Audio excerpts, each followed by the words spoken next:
게으른 수험생을 위한 한국사 첫 번째 시간입니다. 이 방송은 오직 수능 시험을 위해서 만든 방송입니다. 따라서 수능을 보지 않는다면 필요 없는 방송입니다.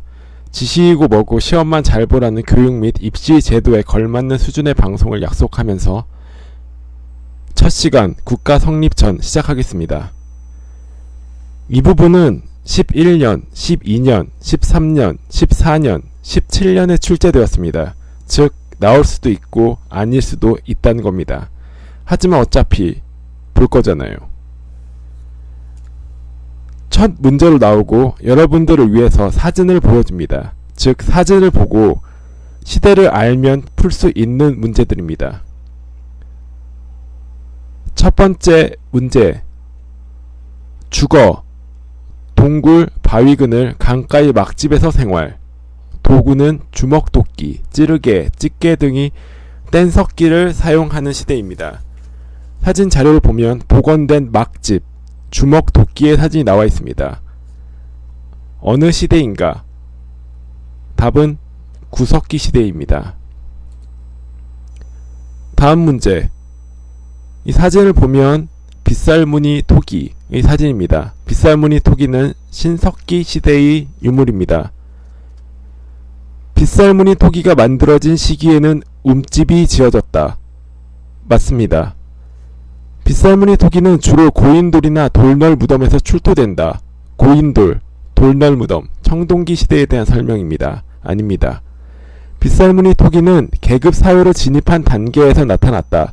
계급사회, 청동기 시대입니다. 고인돌, 비파용 동검을 만들던 시기에 빗살무늬 토기를 제작하기 시작하였다.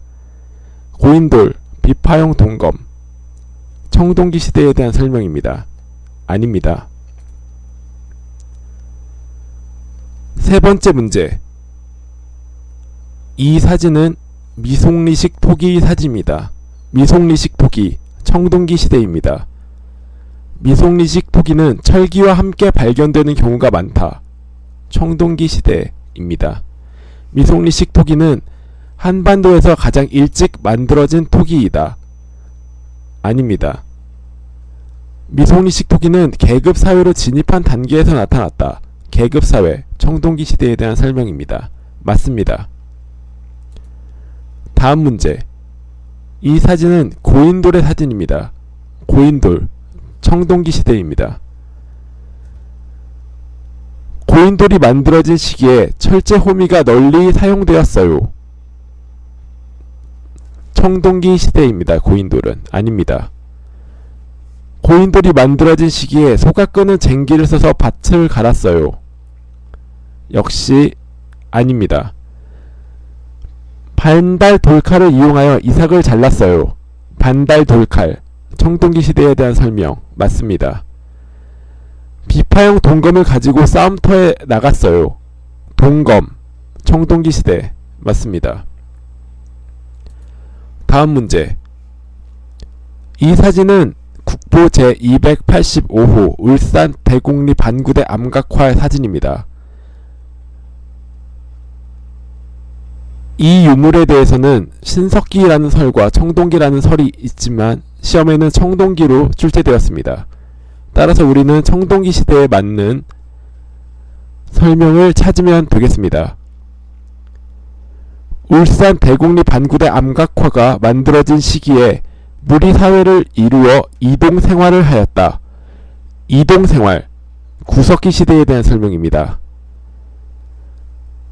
동굴에 살거나 강가에 막집을 짓고 살았다. 동굴, 막집, 구석기 시대에 대한 설명입니다. 청동기를 지배층이 무덤에 껴묻거리로 넣었다. 청동기, 청동기 시대에 대한 설명. 맞습니다. 주먹, 도끼와 집게 등 뗀석기를 사용하여 사냥하였다. 주먹, 도끼, 집게, 뗀석기, 구석기에 대한 설명입니다. 잔석기를 나무나 뼈에 꽂아 쓰는 이음 도구가 등장하였다. 잔석기, 이음 도구, 중석기에 대한 설명입니다. 다음 문제. 이게 오늘의 마지막 문제입니다. 역시 고인돌과 비파용 동검의 사진이 나와 있습니다. 청동기 시대에 대한 설명을 찾으면 됩니다. 계급이 분화되고 군장이 등장하였다. 계급, 군장, 청동기 시대에 대한 설명입니다. 빗살무늬 토기를 제작하기 시작하였다. 빗살무늬 토기, 신석기 시대입니다. 주로 동굴에 살면서 사냥과 채집을 하였다. 동굴, 사냥, 채집, 구석기 시대입니다. 철제 무기를 이용하여 주변의 나라를 정복하였다. 철제 무기, 철기 시대입니다. 대표적인 도구로 찌개, 주먹, 도끼 등을 사용하였다. 찌개, 주먹, 도끼, 구석기 시대에 대한 설명입니다. 오늘 준비된 내용은 여기까지입니다. 이 자료는 제 개인 블로그 pretense.tstory.com에서 받으실 수 있습니다. 이상입니다.